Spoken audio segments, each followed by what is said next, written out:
No time for square burgers. We're drawing the Wendy's mascot in different styles. It should be pretty good. We got Tim Burton and we've got Rugrats. Check it out.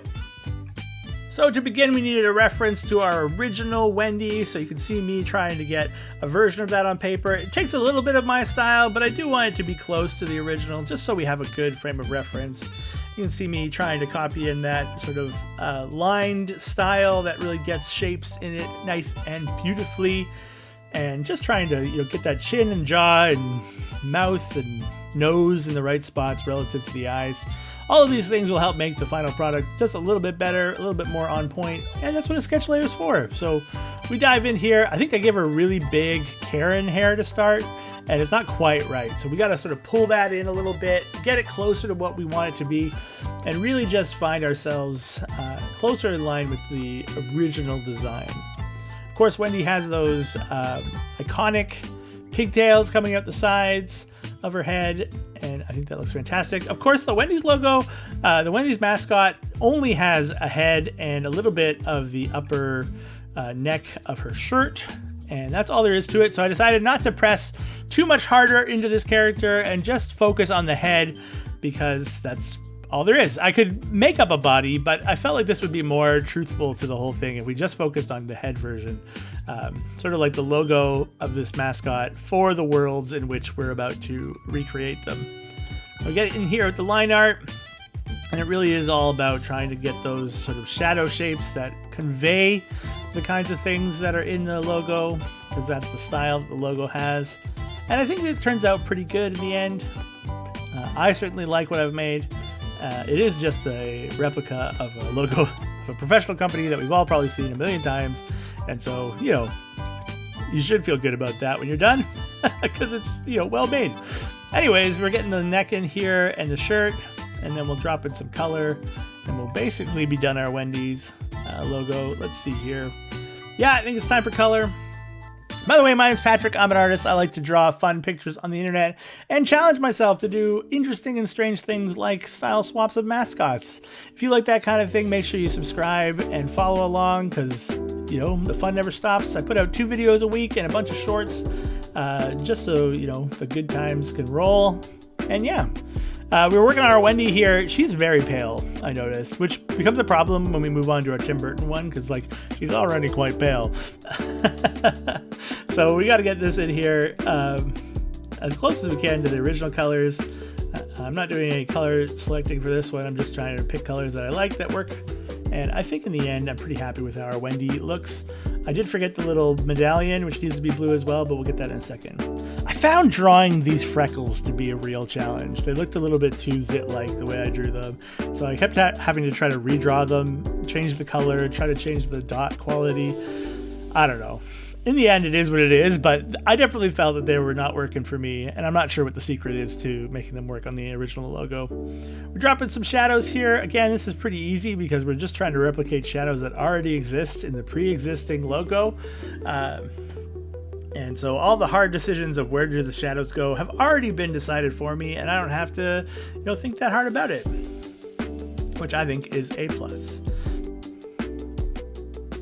Once these shadows are in there, we'll be ready to finish up this image and move on to our next one. Let's check out the final reveal for our delightful Wendy.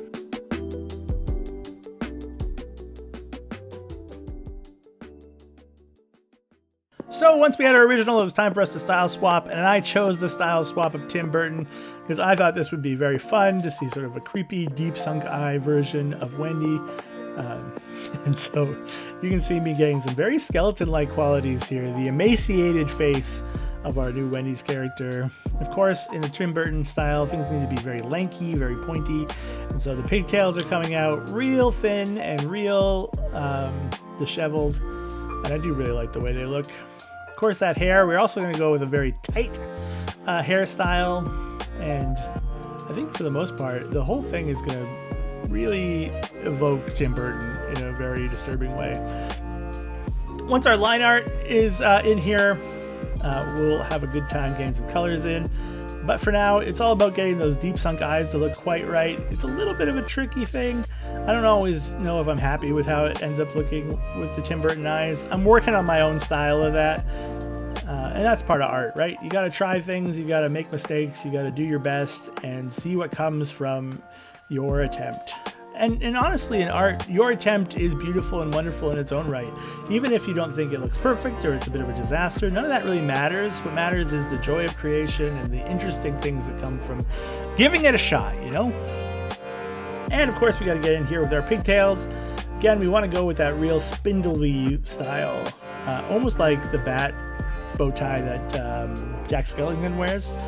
We're going for with these bows. I do also go back and add a little bit more hashing to this character. Something about the Tim Burton style really requires that extra deep shadow, and while you can do that with pure black in different ways, I really do like to make it with some hashing. And so you can see me here getting in some original colors. Like I said, she was pale before, so now she is pure skeleton, and not much I can do about that as we try to make her a little bit more pale, a little bit more desaturated. You can see me here getting that hair in there. Not nearly as red, of course, because that would be wrong to the style. But I do really like the tone shift. Again, we had a little desaturated blue here for the parts of her that are blue. And we're almost ready here. She needs to have a shirt that is a little contrasted, so I made it more gray than the original, just to contrast the very pale skin that she has. And yeah, here I think we are going to go in with some of the hashing. I do this on a separate layer because if I don't like it, it's easier to just turn off that layer or to erase that layer and try again. And so we're getting in here and doing our best. And as with all art, doing your best is all that matters, and having a good time. And I certainly had a lot of fun drawing this wonderful Wendy. I hope you enjoy it too. Let's check out the final reveal of our Wendy.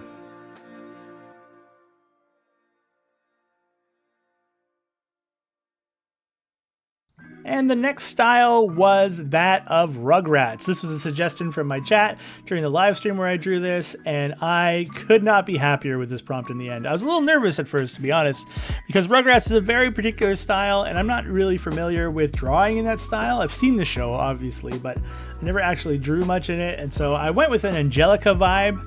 Angelica Pickles was sort of the base for my image, and you can actually see me almost fully go in Angelica with pigtails going up, before I realized that in this case the pigtails would ultimately go down, because that's where Wendy's pigtails live. And so I thought, oh, you know what, we can invert this and make the character feel like its own thing, opposed to just being an Angelica rehash. I did struggle a bit trying to figure out where the facial cheeks go in this style. Again, the Rugrats are almost insane in their design. They're not normal to any extent of what you might expect. They have a real charm to them, and not that that's bad, but that just makes the style a little bit harder to replicate, because the choices that are made are so specifically excellent, and we want to replicate that, and it takes more than just a quick pass of the pen to get it right. And you'll see me actually trying to make those sorts of corrections as we go to my sketch, as we get the inks on here. When I start paying a little bit more attention to the final images of Rugrat characters and try to build a little bit more of that authenticity to the style. And as I said before, I really like how this one turns out. There is a unhinged energy to this character that we're drawing that really adds a lot to the world of Wendy's, that's for sure. If you thought their burgers were cool before, now they're manic and a bit unsettling. Square? Of course. And so yeah, we're getting in here with this character. Like I said, I love it. And I do really like the way these cheeks turn out in the end. They bring that childish, over-the-top, over-embellished sense that really matches the Rugrats style. And yeah, I decided that the square bows was not the right choice, that more rounded bows would be better for this character. That's closer to Angelica. I do really like as well, the thin neck was the path for today. We had a thin neck Tim Burton and a thin neck Rugrat, and now it's time for us to get colors. So we wanted to go bright and colorful for everything that we did on this one, because we want that childlike energy to come through. We kept the pale basically the same, but we really wanted to keep those bright colors just to get the character as spot on as we could. And I think with that, we're just about at the end here. So here's our final reveal of Rugrat Wendy's. And that's it for our style swaps today. Thank you so much for joining me. I hope you enjoyed it. Which one was your favorite? And who would you like to see style swap next? Is there another mascot we should do? Or are there other characters from TV and movies and other places you'd love to see swapped into other shows? I'd love to hear from you. Drop a comment down below. For now, that's going to be everything. I just want to say thank you so much for watching. I'm a small creator. I just like having fun doing this, and everyone who watches and comments really makes a big difference to my day. I see you. I try my best to comment back on everything. And yeah, thanks for being here. All right, that's it. So till next time, keep being awesome. Bye.